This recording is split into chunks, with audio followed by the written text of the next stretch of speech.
KBS 열린 토론.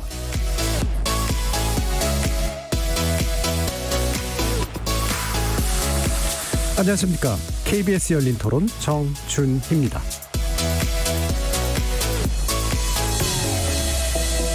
KBS 열린 토론, 오늘은 좋은 언론, 나쁜 언론, 이상한 언론으로 여러분을 만납니다. 윤현찬 더불어민주당 의원이 포털뉴스 편집의 불공정성을 문제 삼았으나 결과적으로 잘못된 근거에 바탕을 두고 있었던 것이 확인되었죠. 민주당 이낙연 대표가 즉각 주의 조치를 내리고 윤 의원 본인도 거듭 사과했지만 야당은 포털에 대한 외압 시도라면서 대책특위를 구성하고 윤 의원의 사퇴까지 요구하고 나섰습니다. 잘못된 문제 제기는 철회되어야 마땅한 한편 그것이 정말 언론 장악 시도라고까지 할 만한 일인지도 의문입니다.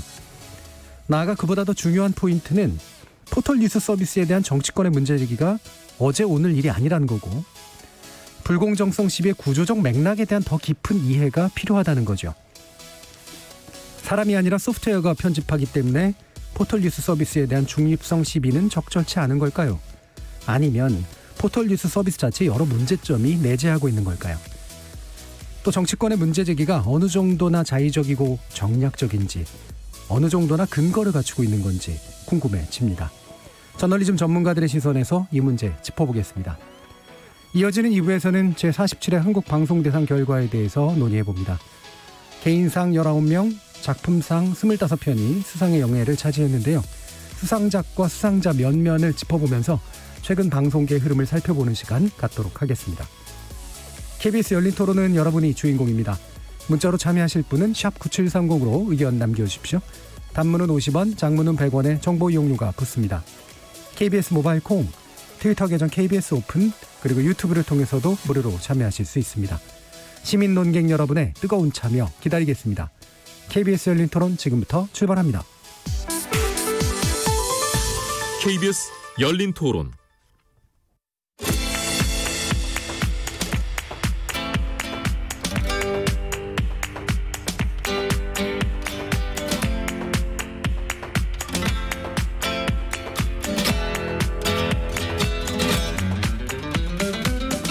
좋은 언론, 나쁜 언론, 이상한 언론?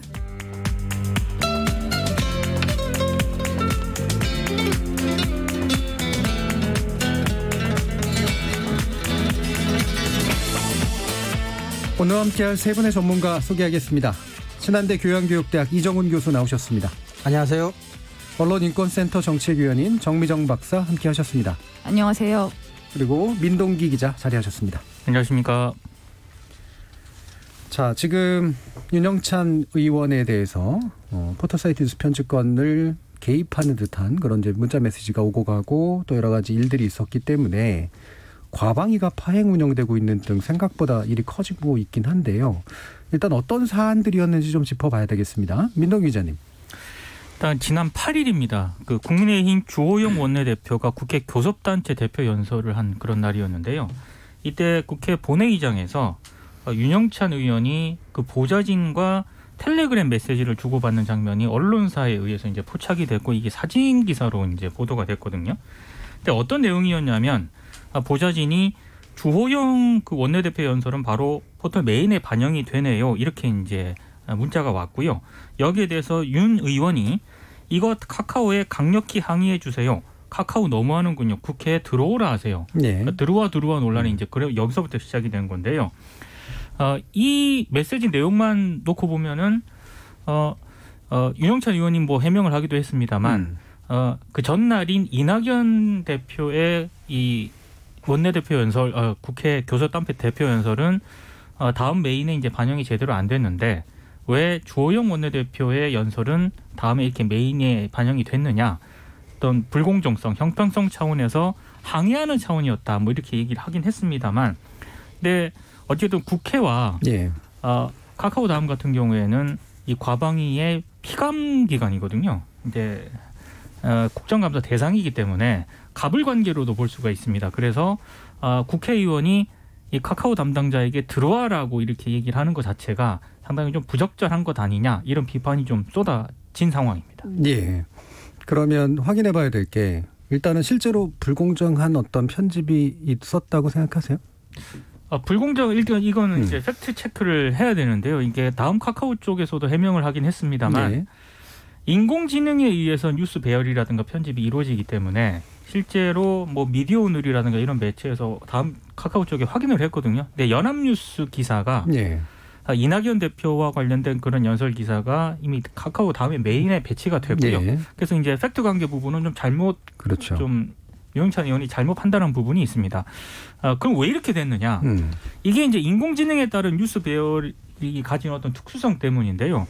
그러니까 요즘 모바일로 많이 보지 않습니까? 네, 네. 그러니까 제가 다음 카카오 다음 포털 화면에서 이렇게 제 핸드폰으로 보는 그 뉴스 메인 배치 기사하고요. 지금 교수님하고 정 박사님이 보는 네. 이 다음 메인 노출 기사가 다 다르거든요. 네. 제가 선호하는 기사에 따라서 메인 노출하는 기사가 다 다르기 때문에 아마 그런 차이에서 좀 기인한 게 아닌가. 네. 그 부분은 좀 잘못 생각을 한 것 같습니다. 예, 네. 이게 개인화 설정이 있었던 건지 아닌지도 뭐 차이가 그렇죠. 아마 있을 테고요. 네. 예. 그다음에 뭐 어쨌든 확인이 되는 건 뭐 이게 특별하게 이제 누구는 배제하고 누구는 이제 더 그 호의적으로 대하고 이렇게까지 보기는 일단 어려운 상태는 그렇습니다. 맞고요. 예. 그죠? 그럼 또 한 가지가 이제 들어오라고 하세요라는 말이 실제로 실행에 옮겨지진 않았죠 아직. 그러니까 그 부분도 좀 확인이 필요한 부분입니다. 특히 이제 이게 논란이 좀 될 수밖에 없는 게요. 윤영찬 의원 같은 경우가 이제 네이버 부사장 출신이거든요. 네. 특히 네이버에 있었을 때 대관 업무라 그러죠. 그렇죠. 국회에 와서 이렇게 네이버 쪽에 흔히 말하는 애로사항이라든가 이런 거를 이제 전달하는 그런 역할을 했었기 때문에 이 말이 갖는 의미를 누구보다도 잘 안다는 그런 얘기죠. 이게 그 당사자가 이제 국회의원이 됐을 때 포털 담당자에게 국회로 들어와라. 이 말이 갖는 의미를 누구보다도 잘 아는 당사자가 네. 이 말을 메시지이긴 합니다만 보좌진과의 대화 내용이긴 합니다만 한 거 자체가 굉장히 좀 부적절했다. 네. 이런 비판이 나오고 있는 겁니다. 자 그러면 뭐 다른 분들께도 좀 여쭤야 될 것 같은데 이런 비교를 하면 어떨 것 같으세요? 실제로 언론사한테 이제 뭐 뭘 올려 뭐 내려라고 하는 거 하면 언론 자유의 침해고 편집권의 침해니까 대놓고 하는 경우는 없는데 많이 해왔지만 왜 항의 방문을 하잖아요. 네. 부정하게 대했다라든가 이런 거 항의 방문을 가니까 이건 을이라서 괜찮고 부르는 건 갑이니까 나쁘고 이거는 분명히 아닐 것 같고요, 그렇죠? 그렇죠. 예. 어떤 점이 지금 이 상황에 이제 문제라고 생각을 하시는지를 한번 들어봐야겠어요, 정미정 박사님.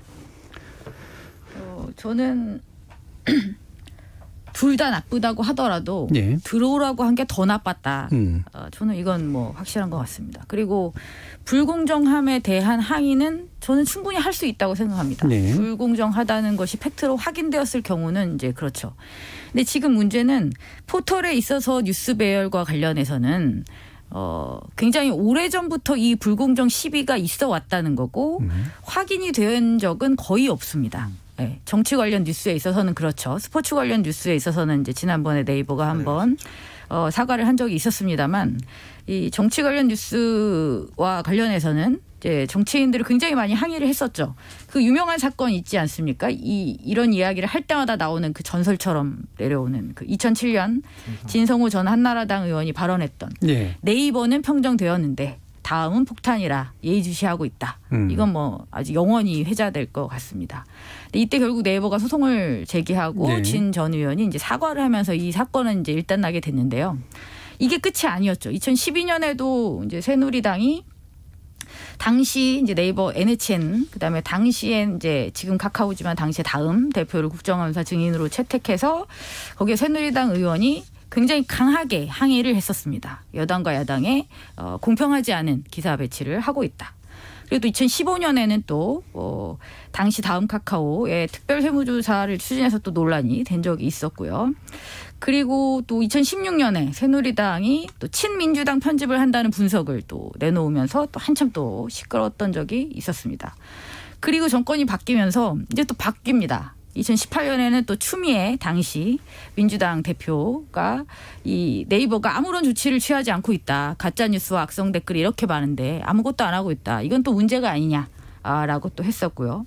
그다음에 또 조국 전 장관 임명 국면에서 굉장히 많은 그 실검 뭐 이런 논란도 많이 있었고 그 뒤에 결국 이제 나경원 사학 비리가 또 올라가고 나경원 원내대표 당시 원내대표와 지도부가 네이버 본사를 항의 방문하면서 규제 법안을 만들겠다라고까지도 했고 그다음에 이번에 또 이런 상황이 이제 벌어진 거죠. 예. 저는 어쨌든 본질은 그런 것 같습니다. 정치 권력이 이제 언론사에 대해서 어떤 식으로든 영향력을 끼치려고 하는 지속적인 어떤 노력 이것은 계속 있어 왔고 이것을 바람직하다고 볼 수는 없다. 그리고 가장 대표적인 사례는 저는 이전에 그 청와대에 있었던 이정현 씨의 그 KBS 보도국장에게 직접 전화해서 왜 항의를 했었잖아요. 그래서 최초의 방송법 위반으로 유죄가 인정된 바가 있었습니다. 저는 이것은 어떤 식으로든 들어오고 뭐 항의를 하던 간에 어떤 식으로든 직접적으로 언론사에게 어떤 기사의 배치나 내용과 관련해서 압박을 하는 것은 온당하지 않다라는 부분은 짚고 넘어가야 될 것 같습니다. 예, 각각의 사례들을 얘기해 주셨는데 그 사례들의 각각의 의미는 좀 다를 것 같긴 해요. 맥락에 따라 되게 다른 것들이 있는데 적어도 어쨌든 여당이 됐을 때 좀 더 강하게 좀 행동하는 경향이 있는 부분은 있는 것 같고 그리고 실제로 포털 언론사라 봐야 될지 아닐지도 또 쟁점이긴 합니다만 적어도 어쨌든 내용적 편집이나 이런 거 영향을 끼치려는 정치권들의 시도는 또 많이 있어 왔다. 또한 이제 포털이나 이런 데들의 불공정 시비는 또한 계속돼 왔다라는 그런 정도는 받아들일 수 있을 것 같습니다. 이정훈 교수님은 어떠세요? 일단은 저도 대체적으로 두 분 의견과 뭐 크게 다르진 않는데요. 어쨌거나 들어오라는 표현은 한국적인 정서에서는 상당한 어떤 권위적인 어떤 이런 냄새가 분명히 나는 표현이기 때문에 굳이 뭐 그렇게까지 할 필요가 있었나라는 점 분명히 있을 것 같긴 하고요. 근데 이제 포털이 언론이냐 아니냐 그리고 아까 대관 업무 얘기했지만 사실 포털에서 뉴스 서비스하는 그 부문은 언론 부문이다 아니다 뭐 이렇게 논쟁의 영역일 수도 있겠지만 포털이라고 하는 기업이 뉴스 서비스만 하진 않거든요. 그러니까 여러 가지 다른 사업과 관련된 이제 규제 부분이 있기 때문에 아마 그래서 윤의원도 그런 차원에서 자기도 이제 대관 업무를 봤을 거예요. 그러니까 이제 포털 입장에서 사실은 국회나 정부한테 이렇게 일방적으로 이렇게 뭔가 뭐 이렇게 당하기만 하는 이런 관계라기보다는 또 포털에도 포털 입장에서의 어떤 정치인들에 대한 이해관계도 있기 때문에 좀 그런 상호적인 관점에서 바라볼 필요도 좀 있을 것 같아요. 하지만 어쨌거나 뉴스와 관련해서 국회의원이 뭐 언론사에 누구를 들어오라 뭐 또는 항의 방문하는 것도 마찬가지지만 결코 적절치 않은 행위다 이렇게 생각을 합니다. 네. 그러면 일단은 저기 민동기 기자님도 의견을 아까 정확히 다 밝히진 않고 리포팅을 해주셨으니까. 그러니까 저 같은 경우는 이게 갑을 관계가 일정 부분 반영이 돼 있다라고 생각을 해요. 만약에 아까 정준희 교수님이 얘기한 것처럼 언론사가 어떤 보도 마음에 들지 않는 보도라든가 이런 걸 했다 이랬을 때 국회의원이 들어오라고 하세요. 이런 표현 절대 못 쓰거든요. 그렇죠. 항의 방문을 할지언정. 항의 방문도 아마 굉장히 꺼려할 겁니다. 꺼려하죠. 네, 굉장히 이건 진짜 문제다라는 사안에 대해서는 아마 항의 방문을 할 텐데 그렇지 않은 경우에는 대부분 이제 어필을 한다거나 이런 차원에서 끝낼 텐데 왜 그러면 다음 카카오 쪽에서는 그 다음 카카오를 상대로는 들어오라라는 표현 물론 보좌진에게 한 거긴 합니다만 그런 표현을 썼을까? 결국에는 이제 포털은 사업을 하는 지금 이 교수님 말씀대로 사업을 하는 당사자거든요. 그러면 국회에 특히 포털의 사업 특성상 여러 가지 규제를 받는 걸 굉장히 그렇죠. 싫어합니다. 규제를 가급적 하지 말도록 대관 업무를 해야 되는 그런 상황이다 보니까 아무래도 국회 쪽에서는 국회를 상대하는 포털 입장에서는 의리될 수밖에 없는 거고요. 그런 관계가 반영된 어떤 그렇죠. 표현이지 않나. 뭐 저는 그렇게 생각을 합니다. 네. 윤의원 스스로가 대관 업무를 할 때 의뢰 입장에서 그런 그렇죠. 업무들을 이제 봐왔던 거죠. 그래서 아마 쉽게 들어오라고 얘기했을 수도 있을 것 같아요. 그게 그런 표현을 용서받을 이유라는 얘기는 아니지만 그런 저간의 맥락은 있지 않나 싶습니다. 네. 그러니까 그게 이제 들어오라고 해가 말 그대로 이른바 이제 속칭 조인트를 까느냐라고 하는 이제 그런 문제냐 아니면 말 그대로 어필을 하는 그런 과정의 하나인데 언론사한테는 그거를 다른 방식으로 하지만 이런 이제 대관 업무를 흔히 수행하는 데들에는 오라고 해서 얘기를 하는 어필을 하는 이런 방식이었을 가능성도 물론 당연히 있을 것 같습니다. 근데 이런 대관 업무라고 하는 표현 이게 뭐 하시는 분들은 이제 아니까 직업 세계에 계신 분들은 근데 이제 일반인들은 잘 모르시기도 하고 이러는데 이것도 되게 재밌는 것 같아요. 그러니까 외국은 그냥 로비라고 표현을 하는데 그렇죠. 정치인이나 국회의원에 대해서 뭔가 가서 뭔가 하는 일인데 대관 업무라고 할 때 관이라는 표현을 쓴단 말이에요. 그냥 정치도 아니라. 관이라고 그러죠. 그렇죠. 관, 이게 이제 우리가 이제 관제 규제, 그러니까 관에 의해서 광범하게 일어났던 규제권이나 허가권 이런 것들이 굉장히 있었던 흔적이 아직도 좀 강하게 남아 있어서 그렇죠. 대관 업무라는 표현을 국회한테 쓰는 이런 것도 좀 독특하지 않은가라는 생각도 좀 있어요. 뭐 로비가 합법인 또 서양하고 우리나라는 아직까지 로비가 또 합법은 아니기 때문에 로비라는 표현을 쓰는 것에 대한 부담이 있을 수도 있겠고요. 예. 그러니까 이제 로비라 그러면 사실은 갑과 을이라고 말하기도 약간 좀 그렇고 살짝 대등한 각자의 권력을 가지고 그렇죠. 이제 어떤 교환 관계가 일어나는 건데 예. 대관은 이제 갑을 관계가 분명히 있고 그렇죠. 이제 관은 기다리고 있고 이제 기업은 가가지고 뭔가를 해야 되는 이런 상태가 돼 있는 거 뭐 이런 환경도 좀 있긴 있는 것 같습니다. 그러면 몇 가지 좀 쟁점 좀 짚어보죠. 일단은 그 지금 윤 의원이 한 행동은 충분히 오해를 할 만한 일이었다라고 보는데 지금 야당의 반응처럼 언론 장악 시도다라고 얘기하면서 이제 들고 일어나는 정치화시키고 있는 문제에 대해서는 어떻게 보세요, 이정훈 교수님? 뭐 정치적인 대응이라고 봐야 되겠죠. 예. 소위 말하는 이제 정치적 대응. 그러니까 뭐 언론을 장악한다는 건 정치적 수사라고 저는 보고요. 그것에 의해서 장악될 포탈도 아니지만 뭐 포탈을 장악하기 위해서 들어오라고 했다고 하는 것도 좀 과장된 해석이 아닌가 싶은 생각도 있습니다. 네, 윤동규 기자님. 저는 좀 비판을 할 수는 있거든요. 예. 있다고 보는데 언론 장악 시도라고 하면서 뭐 의원직 사퇴 뭐 이런 것까지 요구를 하는 거는 매우 심한 오버라고 생각을 하고요. 예. 윤영찬 의원의 그 문자 메시지 내용 분명히 그 부적절한 처신으로 비판을 받아야 합니다만 사실 정치권하고 포털 관계에 있어서 그러면 지금 국민의힘은 자유로운가? 예. 그건 또 아닙니다. 그렇죠. 왜냐하면 정치권 전체가 포털과의 어떤 그런 기형적인 어떤 관계를 그러니까 공존하는 그런 관계였다고 생각을 하거든요. 자유롭지 않기 때문에 저는 만약에 그 국민의힘 의원들이 유영찬 의원과 이 민주당에 대해서 비판을 하려면은 먼저 좀 선행돼야 될 어떤 그런 조치가 있다고 봅니다. 예. 왜냐하면 아까 정 박사님도 얘기를 하셨지만 언급을 해주셨지만 과거에 포털 장악 논란이 계속 불거졌을 때 또 한나라당 뭐부터 쭉 있지 않았습니까? 이런 부분에 대해서 그러면 지금 뭐 제대로 반성을 해 왔었느냐? 또 그건 아니거든요. 그러니까 논의의 초점이 지금 뭐 언론 포털 장악 시도다 이런 차원으로 갈 게 저는 아니라고 보고요. 오히려 지금 이 과거의 정치권과 포털의 이런 이상한 어떤 기형적인 행태를 이제는 좀 새롭게 버전업을 시켜야 되는데 그런 논의로는 안 되고 있다는 거죠. 예. 그게 저는 가장 큰 문제라고 봅니다. 예, 정미정 목사님. 저는 좀 우습다는 생각이 좀 들어요. 이런 사안이 반복될수록 뭐냐면 결론으로 나올 때 항상 그래서 포털을 규제한다가 되는 거예요. 그러니까 말이 이상한 거죠. 계속 누가 잘못했는데요. 계속 권력이 잘못했어요. 계속 포털을 어떻게든 이용하려고 영향을 미치려고 했던 거는 권력이었다고. 정치인들이었어요. 그러면 스스로가 자중할 수 있는 방법을 찾는 게 먼저죠. 그게 논리적으로 해결을 하려면 잘못한 걸 고쳐야죠.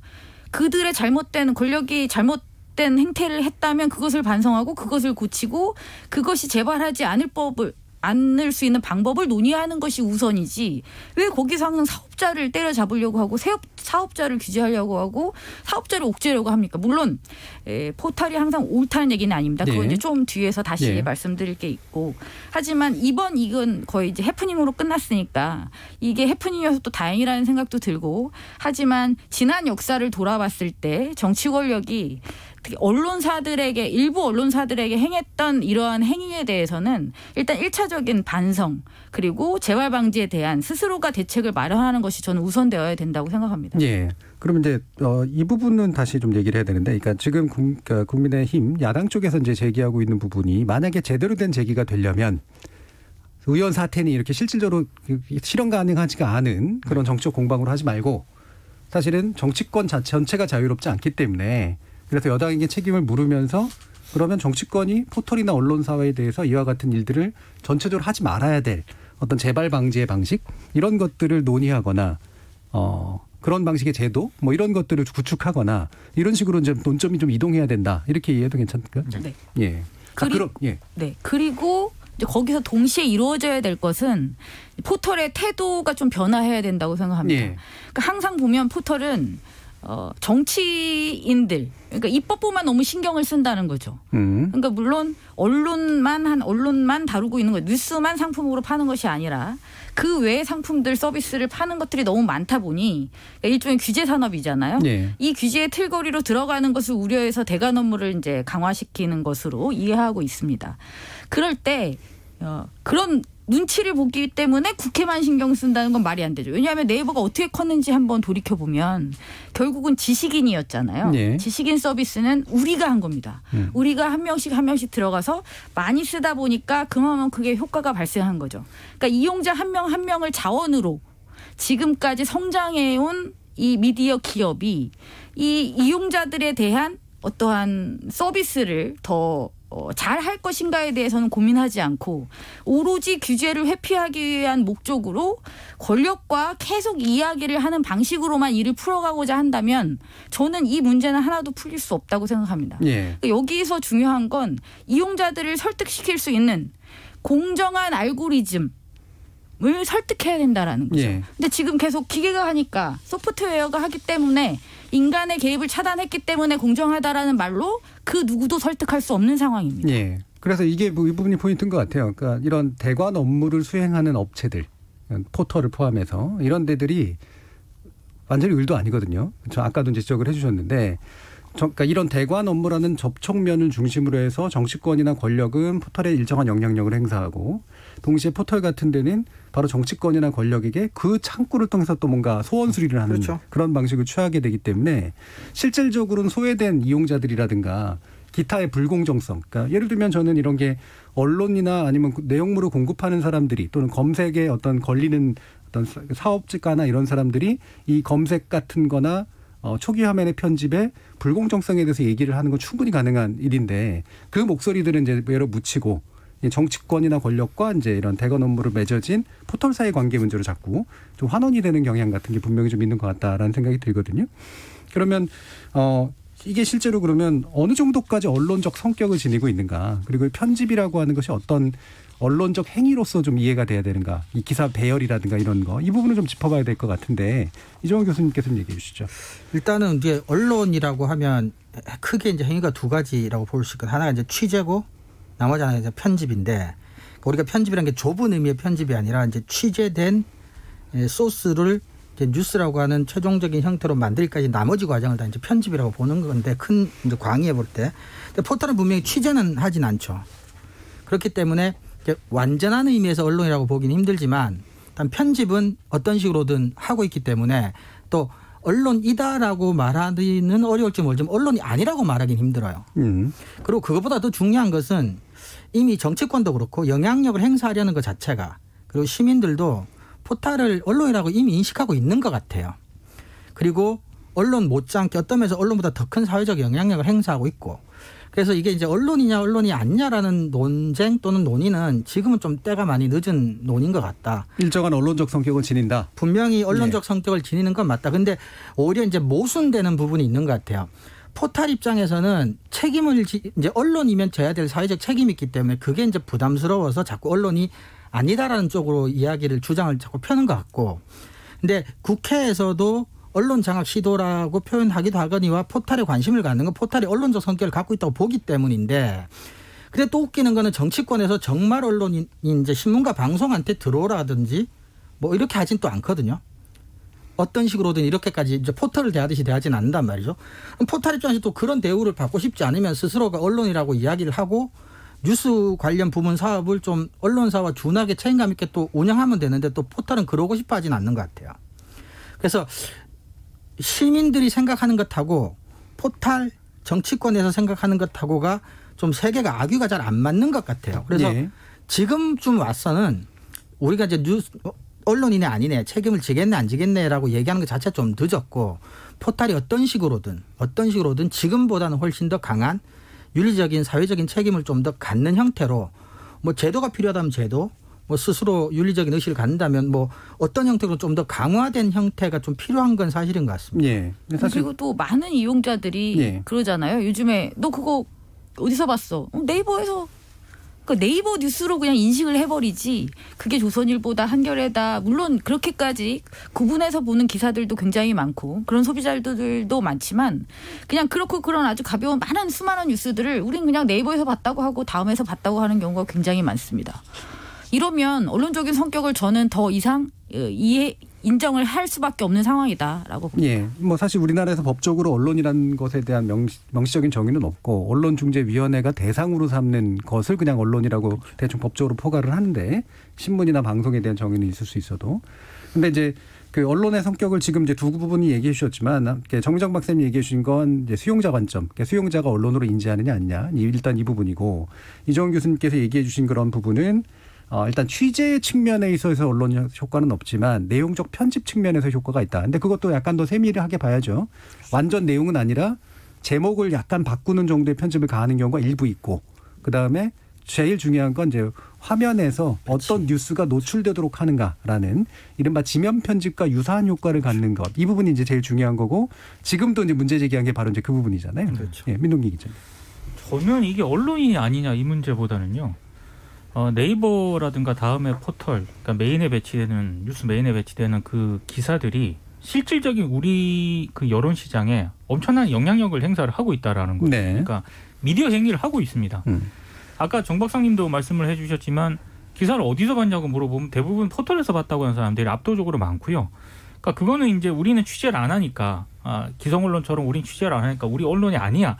이거는 이제 포털사 측의 해명일 뿐이고 저는 이미 여론에 막강한 영향력을 행사하고 있기 때문에 그에 맞는 어떤 책임을 요구하는 건 우리 사회에서 당연하다고 생각을 하고요. 다만 이제 네이버라든가 이런 쪽의 기사의 그 메인 화면에 어떤 기사가 배치되느냐에 따라 분명히 우리가 굉장히 영향을 많이 받지 않습니까? 예. 그러니까 그 부분에 있어서 결국에는 뉴스 공정성 논란이 그래서 제기가 되는 건데 사실 저는 회피해 왔다고 생각을 합니다. 포털사 쪽에서. 예. 그러니까 뉴스라고 하는 게 결국에는 가치 판단의 문제일 수밖에 없는데요. 그 가치 판단의 문제를 최대한 배제하기 위해서 결국에는 여러 논란을 거쳐 지금 온 게 이제 인공지능 알고리즘까지 왔거든요. 근데 이미 뭐 많은 전문가들이 얘기를 했지만 그럼 인공지능이 수행하는 알고리즘 이거는 그럼 공정하냐? 설계자나 결국 그것도 사람이 만드는 건데 기초 단위에서 설계를. 그 설계자의 판단이 개입될 수밖에 없거든요. 그러니까 그 자체도 편파적일 수밖에 없기 때문에 결국에는 포털사 쪽에서도 본인들이 미디어적인 행위를 하고 있다는 걸 인정을 하고 예. 어느 정도의 간섭과 규제도 불가피하게 이제 받아들여야 되지 않나 이렇게 생각을 합니다. 예. 그래서 지금 이제 결국 알고리즘 문제로 이제 연결이 되는데 실제로 사실 이 부분에 있어서 제일 민감한 건 언론사들이거든요. 네. 내용을 공급하는 데들이죠. 상단에 노출되느냐 안 되느냐가 뭐 클릭수에 엄청난 영향을 미치고 그게 수익 구조에 엄청난 영향을 미치니까 실제로 전 정치권이 이와 같은 반응을 보이는 거 밑에는 언론사들이 그거 가지고 문제 삼고 포털과 싸우고 이런 더 큰 어떤 싸움의 그 전쟁판이 약간 가려진 측면들이 좀 있다고 봐요. 그래서 여기서 이제 과연 언론이 주장하는 게 어느 정도까지 옳고 그다음에 바로 포털과 같은 또 다른 편집 기능을 하는 데들이 얼마나 주장한 바가 옳은가를 짚어봐야 되는데 대부분 이제 포털은 이제 말씀하신 것처럼 알고리즘이 하는 거다. 사람이 하는 게 아니다. 의도성이 들어가 있지 않다. 따라서 중립적이다. 라고 하는 이제 평가를 내리는데 민동기 기자님은 거기도 어차피 편향이 들어간다. 기준을 세워서 알고리즘을 만드는 거기 때문에 제가 이 지적을 해 주셨단 말이에요. 네. 어떻게 보세요, 이정훈 교수님? 일단은 AI가 편집하니까 중립적이라는 얘기는 사실은 거의 허상에 가깝고요. 왜냐하면 AI라는 로직 자체가 초기에 이제 규칙 시스템을 설정해 놓고 그다음에 그 설정해 둔 규칙 시스템에 따라 이 AI가 학습을 하면서 이제 진화해 나가는 형태이기 때문에 그 초기에 설정해 놓은 규칙 시스템 안에 그 개발자나 그 시스템을 설정한 사람의 뭐 관점이라든지 뭐 이런 것들이 당연히 이제 들어갈 수밖에 없기 때문에 AI는 중립적이지는 않은데 사실 AI가 중립적인 아니냐보다 더 문제는 포털들이 AI에게 뉴스 편집을 맡긴 의도라고 생각해요. 이게 저널리즘적으로 AI가 하는 게 사람이 하는 것보다 훨씬 더 좋은 결과를 내놓기 때문이기라기보다는 책임을 피하기 위한 거라고 저는 그게 크다고 보거든요. 항상 문제 제기를 받으니까. 근데 이제 이런 말씀 드린 이유가 왜 조선일보 왜 한겨레는 그 기사를 일면 탑으로 실었어라고 문제 제기하는 걸 전 들어본 적이 없어요. 그건 그 신문사의 고유한 편집 권한이라고 생각하고 또 그만큼 신문사는 그 결정에 대해서 책임을 지죠. 근데 포털은 책임을 안 지려고 하니까 문제가 생기는 거예요. 책임은 지고 싶지 않으니까 사람이 하지를 못하겠고 이제 기술이 발달해서 AI가 그 정도 편집을 할 수 있게 되니까 포털 입장에서는 다행이라고 생각할 수도 있는데 저는 그래서 AI가 중립적이다라는 환상에 빠진 것도 위험하지만 그 AI에게 편집을 맡긴 의도도 저는 그렇게까지 바람직하진 않다. 그래서 포털이 아까도 이제 기자님도 말씀하셨지만 좀 더 최종적인 마무리 정도는 인간이 하는 게 맞고 또 그것에 대해서 포털도 적절하게 윤리적인 책임을 표명하고 지는 게 맞다. 저는 이렇게 생각을 합니다. 네, 그렇게 책임을 지면 언론이 좋아할까요? 근데? 좋아하진 않겠지만 예. 그러니까 한 번에 모든 것을 얻을 수는 없겠지만 최소한 그렇게 되면 우리가 특정 신문과 특정 방송국에게 왜 그 뉴스를 제일 먼저 방송했어? 라는 식의 공격은 받지는 않겠죠. 그러니까 방송국 같은 경우에는 뭐 그 공격을 받아도 그게 영향력이 되게 중요한 근거니까 일종의 트레이드오프 효과가 있는 건데 예를 들면 이제 플랫폼 기업으로서의 그 다음이나 이제 네이버 같은 그런 데들은 이 부분은 영향력도 중요하지만 사실 그걸 통해서 영향력을 얻는다기보다는 상업적 수익이라든가 뭐 이런 것들에 대한 그 어떤 모티베이션이 훨씬 더 이제 강할 것 같거든요. 근데 그 과정에서 이제 내용물을 공급하는 데들하고 이제 충돌이 일어날 때 책임자가 너무나 명확해지는 이제 그 사람을 쓰고 그 다음에 그 책임을 지려고 하는 거는 분명히 회피하고 싶을 수밖에 없을 것 같거든요. 민동기 기자. 그러니까 이게 저는 그래서 오히려 이 문제를 좀 생산적인 걸로 바꾸려면 예. 그래서 개인적으로 윤영찬 의원한테도 굉장히 안타깝게 생각을 하는 게 있습니다. 본인이 네이버에 있을 때 대관 업무를 해가지고요. 그 문제점이 뭔지를 저는 정확하게 알고 있다고 생각해요. 아는 분들이 더 그런 경우 많죠. 그러니까요. 예. 그래서 윤영찬 의원이 특히 국회 과방위 소속이기 때문에 예. 그러면 이제 정치권에서 이 포털과 이런 과거의 어떤 기형적인 이 관계를 정상화시켜야 된다. 어떻게 정상화시켜야 되느냐. 결국에는 우리가 이미 플랫폼이 형성이 됐지 않습니까? 포털을 통해서 뉴스를 소비하는 사람들이 너무 많다 보니까 예. 그래서 이 포털에 뉴스에 배치하는 거를 더 이상 어떻게 개선할 수 없다면은 그래서 알고리즘을 통해서 결국에는 뭐 인공지능 알고리즘을 통해서 뉴스 배치하는 거에 대세라면은 그러면 이 알고리즘을 어떻게 투명하고 예. 또 어떻게 최대한 공정하게 할 것인가 이거를 이제 우리 사회가 공론화시켜서 검증하는 과정을 저는 거치는 그런 단계로 나아가야 된다라고 생각을 하거든요. 근데 결국에는 이 역할을 저는 윤영찬 의원이 해야 된다라고 생각을 하는데 예. 오히려 윤 의원 같은 경우는 매우 안타깝게도 과거 본인이 문제의식을 했던 거를 거의 그대로 지금 복사하는 듯한 그런 행태를 보였기 때문에 사실 논의가 그 단계로 건너뛰지 않으면은요 이 집 논란은 과거 행태를 계속 반복할 수밖에 없다고. 예. 그러니까 물론 포털이 AI가 하는 편집을 전부 다 사람 손에 넘기자라는 주장을 제가 펴는 것도 아니고 실질적으로 가능하지도 않는데 그러니까 이제 공정성이라고 하는 형태로 가면 문제는 결코 저는 해결이 안 된다고 봅니다. 왜냐하면 어떤 식으로든 100% 공정한 AI라고 하는 건 알고리즘은 없거든요. 그렇죠. 누군가는 초기 규칙을 줘야 되기 때문에 어떤 걸 가중치를 두고 어떤 걸 가중치를 덜 두고 하는 값을 주지 않으면 AI 자체가 러닝을 못하기 때문에 그런데 그래서 여기서 필요한 건 투명성이에요. 네.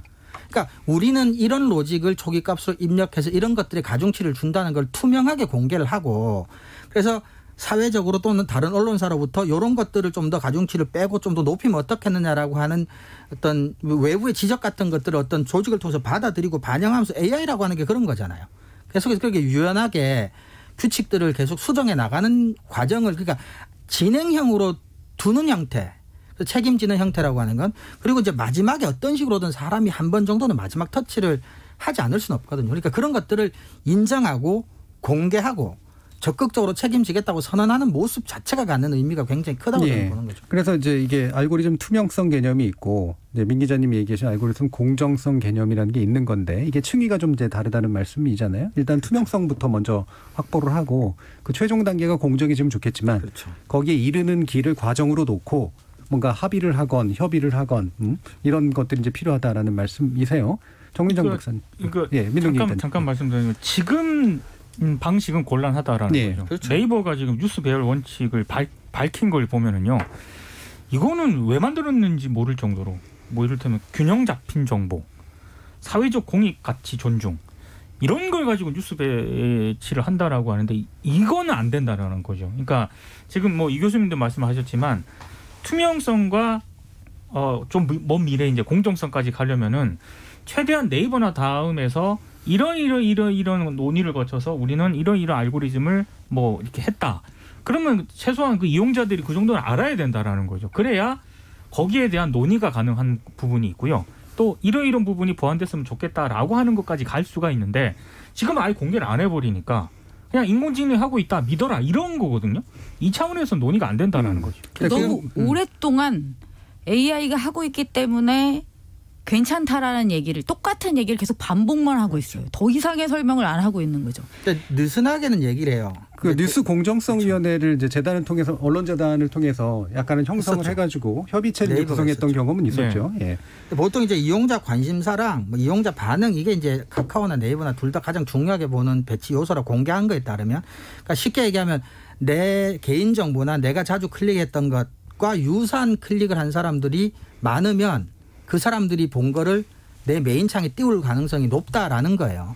그러니까 이 정도라고 하는 게 이제 아까도 얘기했지만 일단 이렇게 좀 오픈을 좀 더 한 다음 우리가 이제 논의를 할 때 그러면 네이버나 카카오는 내게 필요한 뉴스나 내게 중요한 뉴스보다는 내가 좋아하는 뉴스만 그렇죠. 일단 공급해 준다는 거예요. 그럼 이제부터 이게 투명하게 되면 이제 논의가 시작이 되잖아요. 그러면 중요한 뉴스라고 하는 건 그러니까 중요성은 AI가 판단하기가 힘들다는 거죠. 저희가 이제 부분적으로 사람이 할 수밖에 없다는 건. 그러니까 그런 식으로 일단 투명하게 지금 공개된 것보다는 좀 더 자세하게 공개를 하고 좀 학자든 전문가든 언론사든 모여서 좀 더 많은 다른 알고리즘적 요소들 뭐가 포함돼야 될지를 논의를 하고 좀 받아들이고 또 시행착오를 겪어가면서 이렇게 조금씩 다듬어가는 형태가 돼야 되지 않겠나 싶습니다. 그러니까 저는 그 기계가 한다는 말로써 자꾸 책임을 회피하고 그 뒤에 숨으려고만 하는 그 태도를 일단 고쳐야 한다.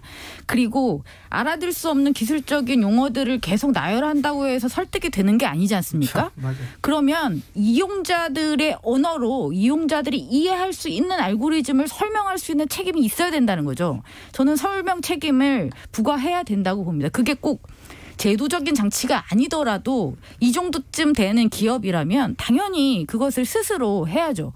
근데 지금까지 보여준 모습은 너무 실망스러웠고 그리고 최근에 그 벌어졌던 사건이 하나 있는데 하나만 말씀드릴게요. 지난 4월 14일 구글이 당사의 AI 서비스에 대해서 사과를 한 적이 있었어요. 그리고 어떤 사건이었냐면 이제 독일의 IT 전문 매체가 이제 실험을 하나 했습니다. 이미지 식별 실험을 했는데 구글한테 이제 시킨 거죠. 구글의 서비스가 밝은 피부를 가진 사람이 체온계를 들고 있는 사진은 체온계로 인식을 했어요. 근데 어두운 피부를 가진 사람이 체온계를 들고 있는 사진은 총으로 분류를 했습니다. 이 AI가 그동안 이제 학습을 했던 것의 어떤 결과가 이렇게 나온 거죠.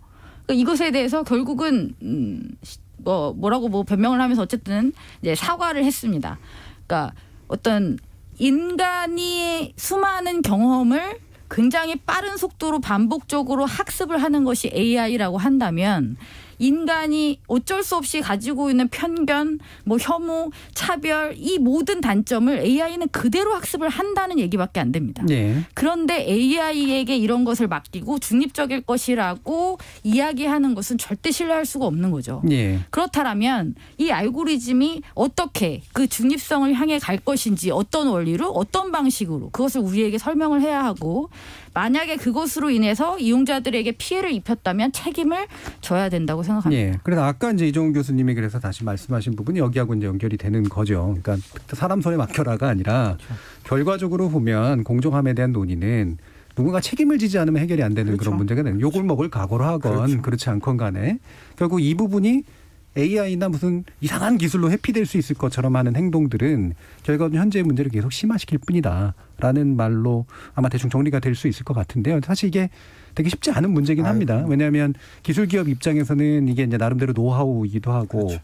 기업 비즈니스의 어떤 기밀이기도 하고 동시에 이걸 열어젖히는 순간 투명성이라는 것 안에 열어젖히는 순간 이른바 이제 판도라의 상자가 열리거나 헬게이트가 열린다고 흔히들 얘기하죠. 이럴 수가 있기 때문에 그걸 감당하기 어려워하는 측면들은 분명히 있는 것 같은데 문제는 이게 이제 찾아올 문제라는 거죠. 언젠가는 네. 구글에서도 나타나고. 그래서 한 가지만 더 추가해서 말씀드리면요. 지금 이게 뉴스 보도만의 문제는 아니라는 그럼요. 거죠. 네. AI는 지금 이제 앞으로 취업, 그러니까 고용 문제, 그다음 보험, 뭐 신용 뭐 이런 문제 다 이게 전방위적으로 아마 반영이 될 거예요.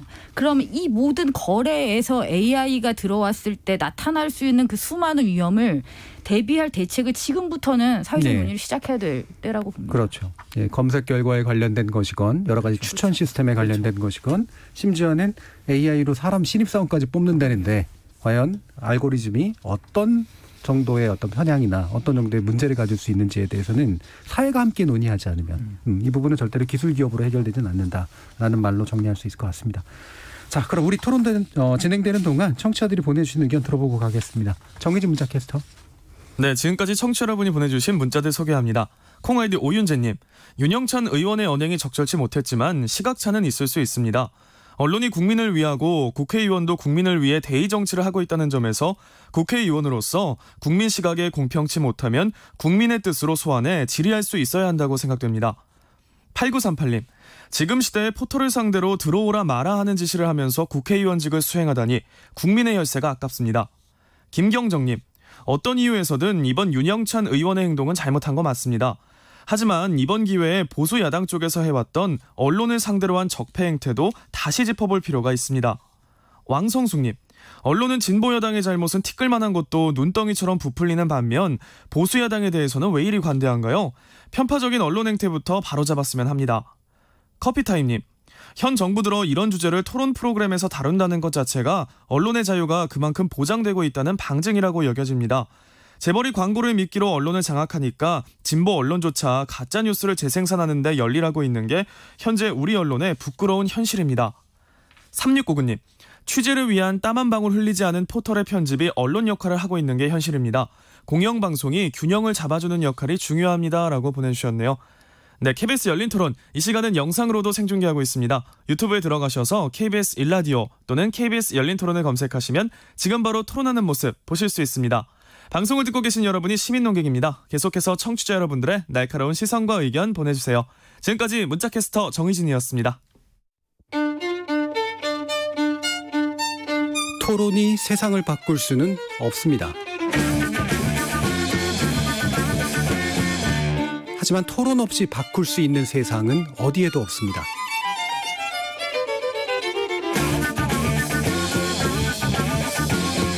세상의 선한 변화를 갈망하는 당신. 정답이 아니라 질문의 힘을 믿는 당신. 우리 KBS 열린 토론에서 만납시다.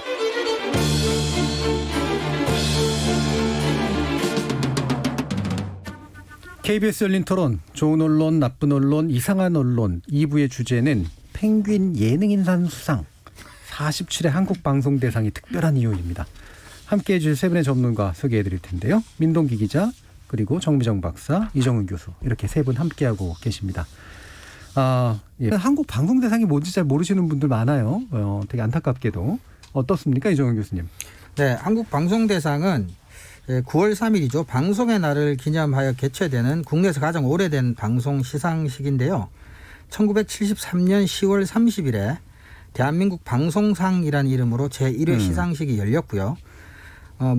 당시 문화공보부에서 주최하다가 76년부터 제4회 때부터 지금의 이제 방송협회로 이관되어 한국방송대상으로 명칭도 개칭되고 그래서 지금까지 이어져 오고 있습니다. 그래서 지상파 방송뿐만 아니라 모든 형태 방송국 40여 개 방송사의 프로그램 그리고 출연자를 대상으로 한국방송대상을 시상하고 있습니다. 네, 그러니까 한국방송상에서 한국방송대상으로 바뀌었던 거네요. 저도 그 부분은 몰랐습니다.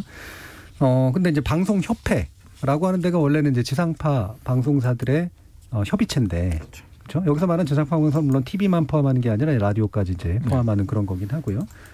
근데 모든 방송을 대상으로 시상한다, 심사하고 이게 맞나요? 아니요, 모든 방송은 아니고 지상파 방송에 한해서입니다. 근데 그러니까 라디오와 지금 TV를, 이 교수님 말씀하신 거는 이제 라디오도 포함하고 지역 방송들도 다 포함한다는 의미입니다. 그래서 이제 40개라고 말씀하시는 그 방송사들이라고 하는 게 그렇게 지역에 있는 지역 방송, 지역 라디오, 방송, TV, 지역 라디오 이런 것까지 다 포함하는 거고.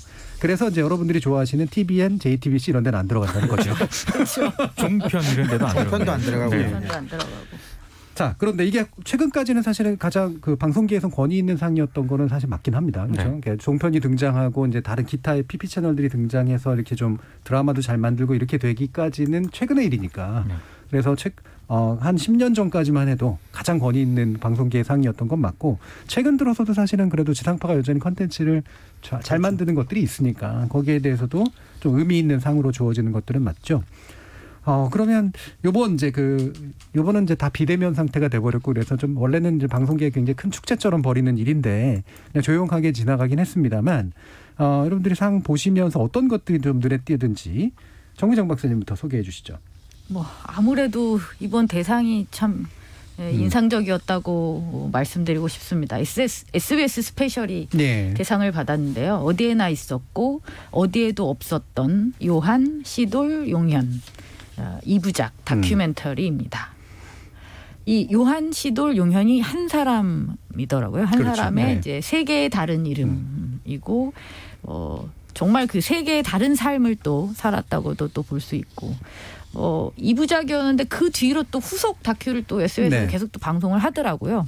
그리고 예전에 여러분들도 많이 보셨을 거예요. 그 세상에 이런 일이라는 프로그램에서 네. 한번 시돌로 맞습니다. 네. 한번 소개된 적이 있어서 그때 당시에는 이제 지금은 나는 자연인이다라는 프로그램이 아주 유명해져가지고 그 이제 MBN에서 하는 네. 프로그램인데요.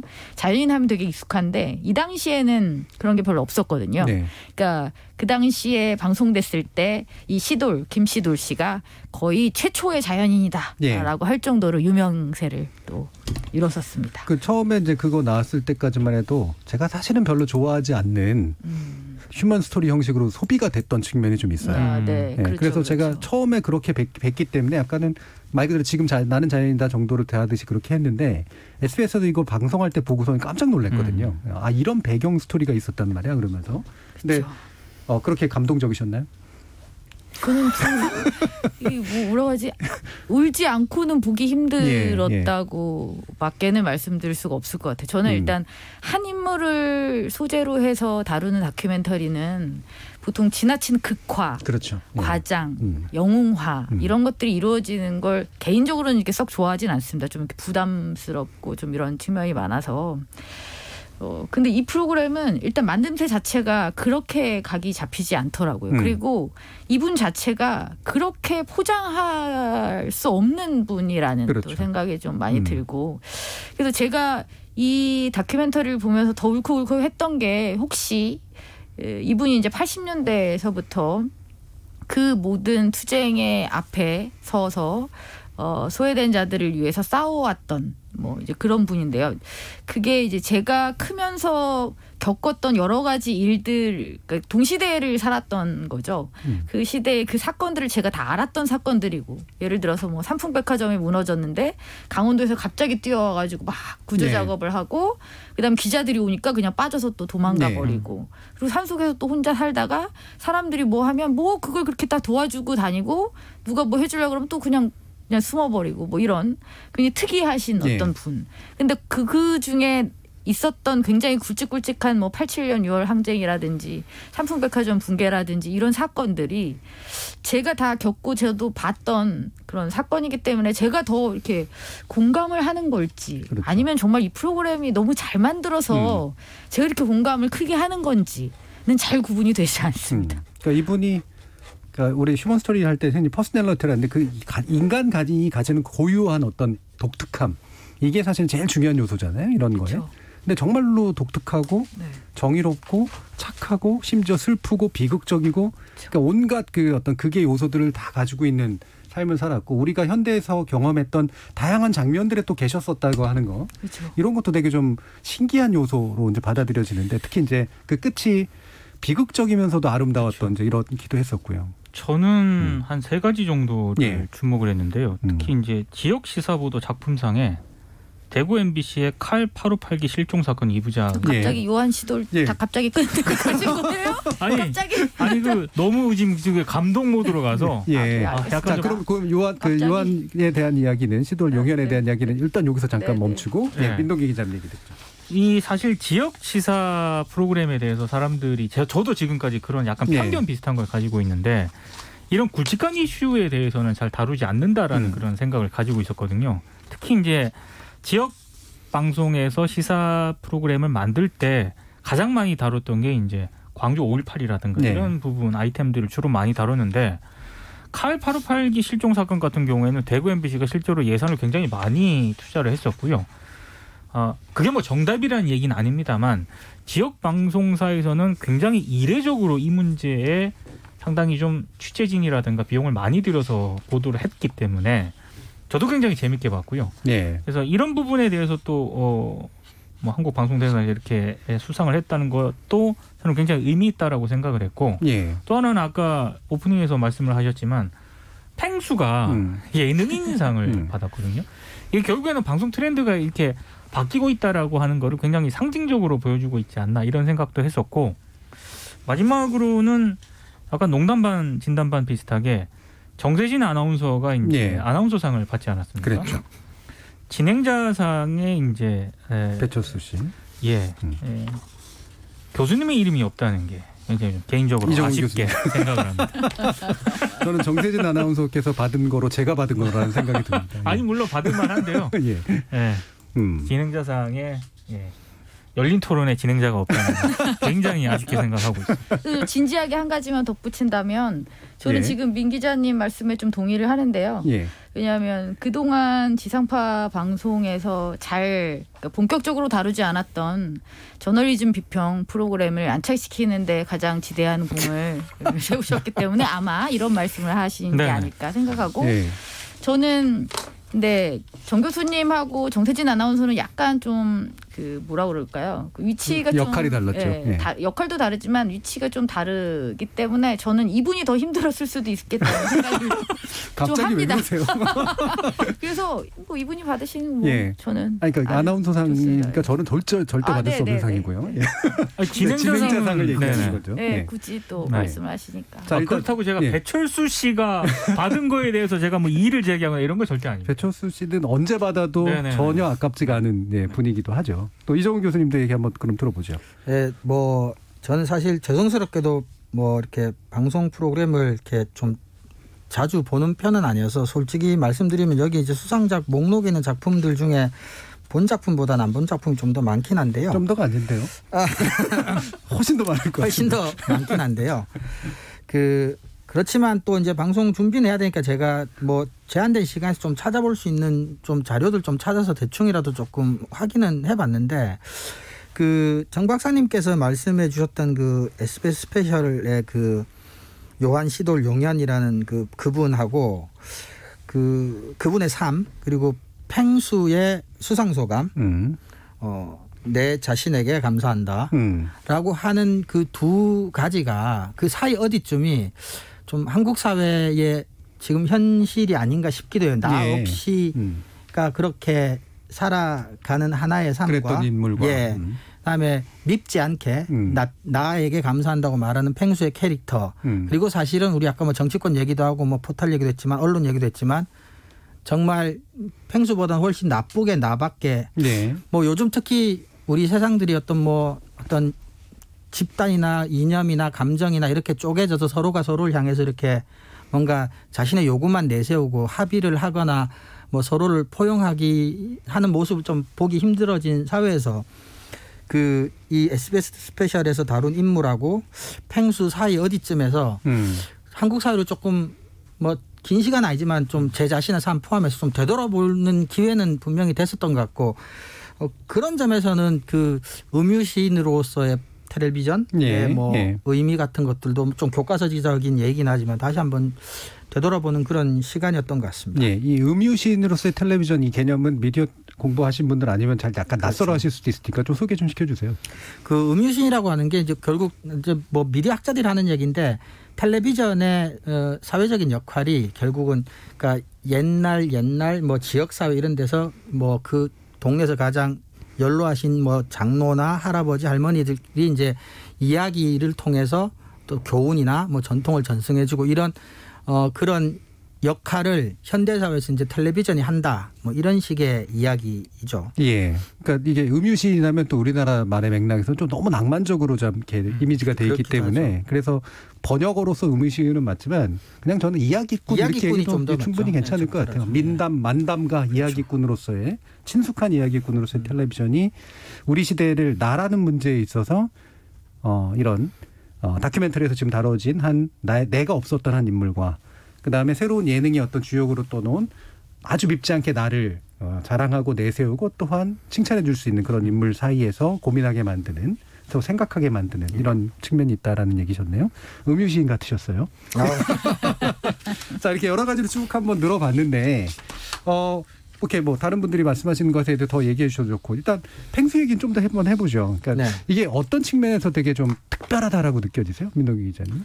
일단 그 예능 인상이잖아요. 예능 인상이죠. 인상이죠. 인상이거든요. 근데 펭수가 분명히 그 회자가 됐고 굉장히 이슈가 많이 되긴 했습니다만 사실 이 한국 방송 대상이라고 하는 게 어찌 보면 약간 좀 권위라든가 좀 이런 표현이 적절한지 모르겠습니다만 약간 보수적일 수가 있거든요. 약간 엄숙주의가 엄숙주의가 굉장히 있었죠. 지금까지 팽배해왔었는데 이제 펭수에게 예능 인상을 줬다라고 하는 거는 이미 이제 그런 흐름 자체가 조금 이제 무너지고 있다라는 거고요. 이제 새로운 어떤 트렌드를 한국 방송대상도 받아들이고 있다라고 봤던 거고, 그리고 펭수가 사실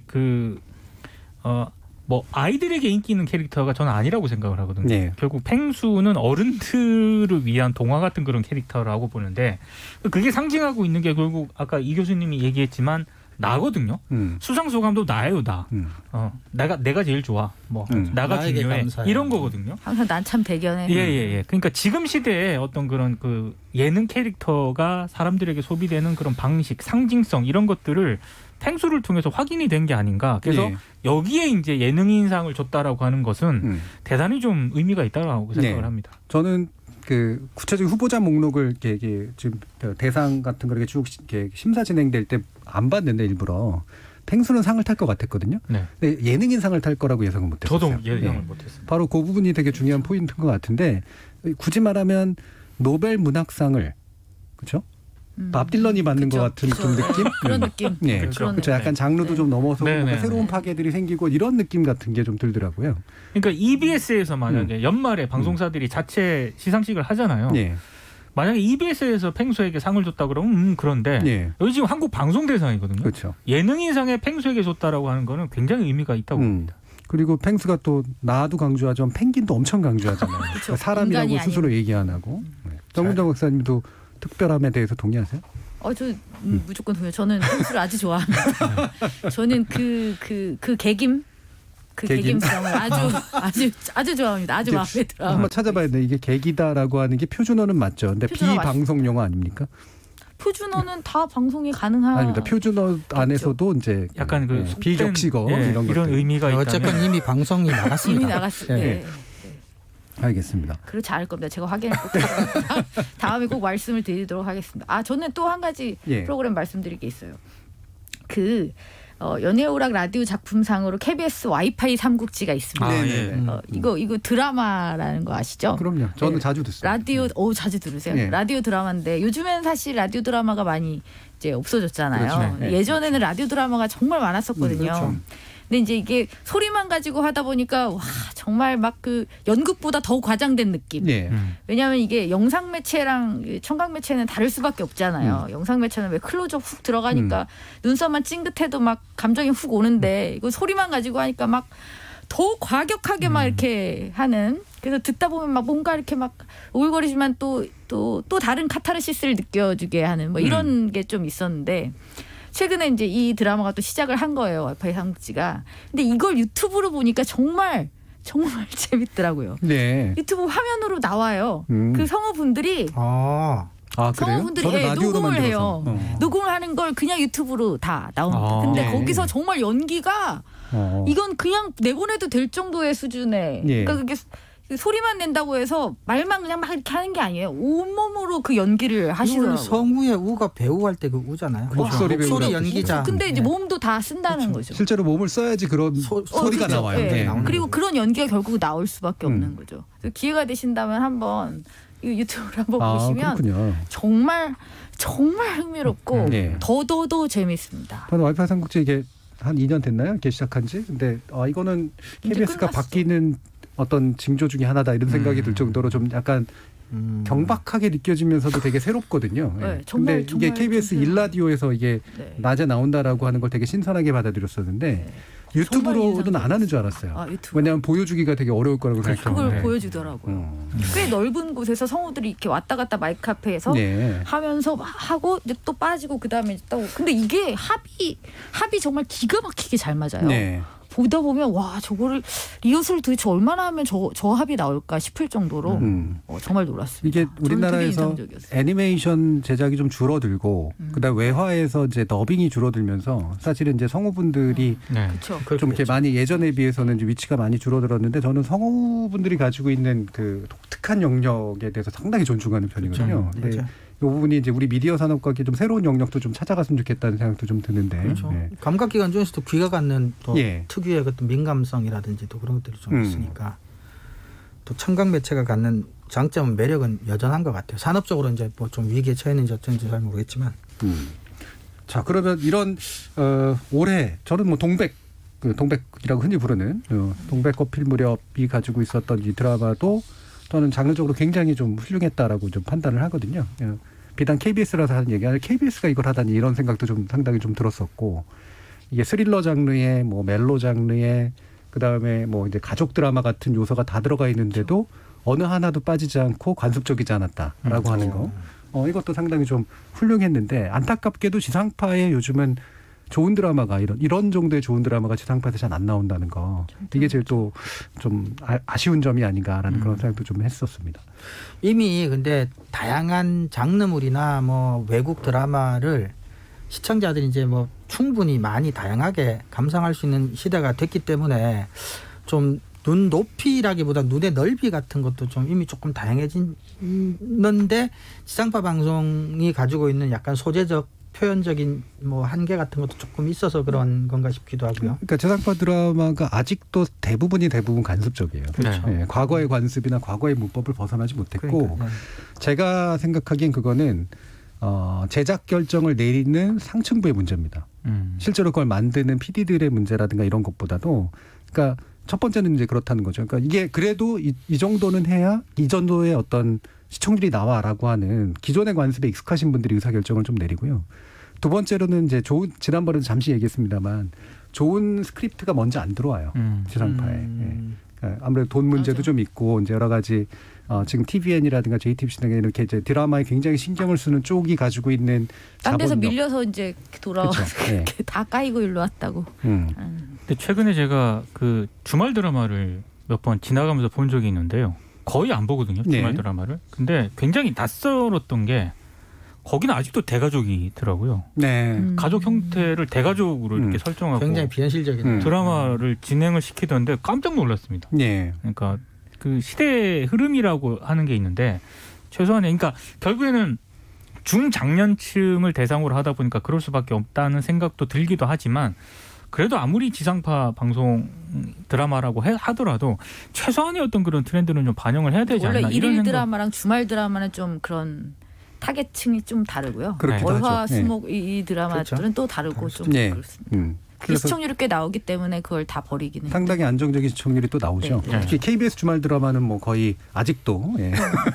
제일 왕의 자리를 이제 내려놓지 않고 있는 또 근데 이게 측면도 있어서. 약간 저 의문인데요. 예. 제가 이거 방송 밖에서 잠깐 여쭤보려고 하다가 제가 이제 수상자 가운데 가장 이해가 안 되는 부분이 있어가지고요. 예. 수상자. 예. 네. 가수상에 네. 방탄소년단이 수상을 하지 않았습니까? 예. 근데 추천사가 SBS고 주요 작품이 SBS 인기 가요거든요. 이거 왜 이런 걸까? 이 SBS가 왜 방탄소년단으로 이렇게 된 걸까? 저 약간 좀 이게 좀 이해가 안 가가지고. 지상파에 지금 음악 프로그램이 거의 사라졌죠. 네. 네, 그렇죠. 제가 알기로는. 그래서 가수들이 안정적으로 등장할 수 있는 어떤 포맷 같은 것들이 좀 없고 그러다 보니까 이제 SBS에서 운영하는 그 프로그램에 등장한 것으로 쳐서 올린 전 이런 케이스라고 생각을 하거든요. BTS를 줘야 되는데 네. 어떤 형식으로 줄까에 대한 고민이 있었다고 생각을 합니다. 그러니까 어쨌건 간에 지상파 방송을 대상으로 하니까 네. 어쨌거나 특정 프로그램과 엮지 않으면 개인상을 받기는 힘드니까 그쵸. 유축한데 정 교수님 말씀하신 것과 유사한 형태로 결정이 나지 않았을까 싶긴 하네요. 순수하게 개인 자격으로만 줄 수는 없는 상 자체의 시스템이 그러니까.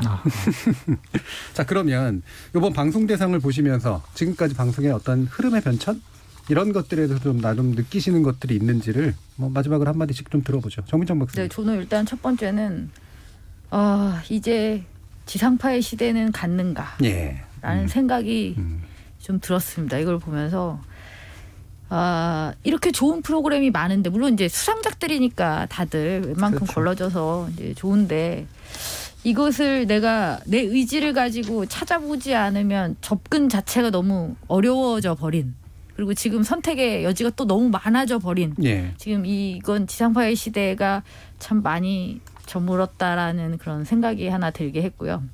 그리고 두 번째는 그러니까 이건 꼭 뭐 이게 맞다 틀리다라고 말을 할 수는 없지만 특히 이제 지역 방송 같은 경우가 이제 특집 다큐멘터리 위주로 이제 상을 받는 경우들이 좀 많이 있습니다. 근데 네. 저는 좀 안정적인 고정 프로그램이 상을 받는 그런 모습을 좀 봤으면 좋겠다. 이제 그것이 의미하는 건 좀 다르잖아요. 특집 그렇죠. 프로그램은 상 받으려고 만든 경우가 많죠.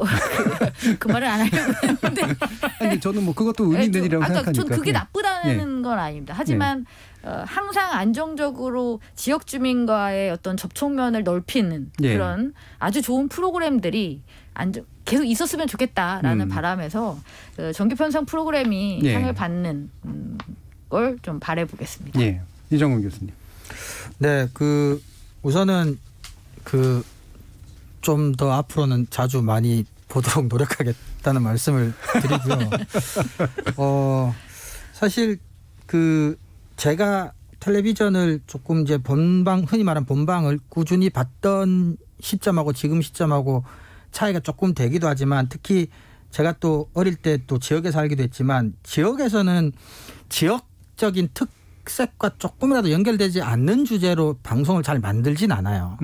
근데 아까 대구 MBC의 말씀하신 대한항공. 프로그램 같은 경우도 대한항공 같은 경우도 이제 지역에서 꼭 좁은 의미의 지역성만 이렇게 주장할 그렇죠. 필요도 사실 없다는 생각도 들고 그런 점에서도 좋은 의미에서 많이 변화가 있지 않았나 싶은 생각도 사실은 들고요. 예. 아까 팽수 얘기하시면서 민 기자님도 말씀하셨지만 어쨌거나 지금 하나의 플랫폼으로서 지상파라고 하는 것들이 갖는 어떤 희소성과 어떤 메리트, 차별성 네. 이런 것들은 많이 사라지고 있고 예. 그런 점에서는 조금 지상파 방송이 예. 그래도 컨텐츠 차원에 조금 더 말씀하셨던 그런 과거의 엄중함이나 진지함만을 추구하지는 않는 방향으로 뭔가 좀 변화를 모색해야 되지 않겠나 싶은 예. 생각은 해봤습니다. 예.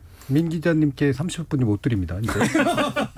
아닙니다. 한 50초 하셔도 됩니다. 저는 일단 팽수로 상징되는 어떤 저변의 변화 이런 거를 이제 지상파들도 굉장히 빠르게 수용을 해야 된다라고 보고요. 예. 또 하나는 결국에는 지상파가 시청자들에게 각인되는 가장 큰 이 장르는 다큐밖에 없다 이런 생각이 예. 좀 들었습니다. 그러니까 다큐가 예전에 어떤 굵직한 그런 이슈를 다루는 그런 다큐가 아니라 어떤 거시적인 담론하고요. 개인의 일상에서 고민하는 그런 존재의 문제 있지 않습니까? 이거를 접점을 찾는 어떤 그런 방식이 그렇죠. 결국에는 지상파가 가야 될 길이지 않나 이런 생각을 좀 해봤습니다. 예. 이번 EBS 수상작이 다 그런 내용입니다. 그렇죠. 예. 예. 좋은 교양물에 네. 대한 다시 한 번의 어떤 부활 이런 것들이 또 좀 일종의 활로가 아닐까라는 생각을 하는데요.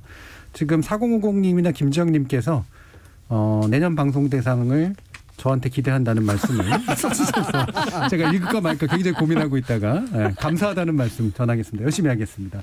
자, 오늘 KBS 열린 토론 이것으로 모두 마무리하겠습니다. 오늘 함께해 주신 이정훈 교수, 정미정 박사 그리고 민동 기자 세 분 수고하셨습니다. 감사합니다. 감사합니다. 저는 다음 주 월요일 저녁 7시 20분에 다시 찾아뵙겠습니다. 지금까지 KBS 열린 토론 정준이었습니다.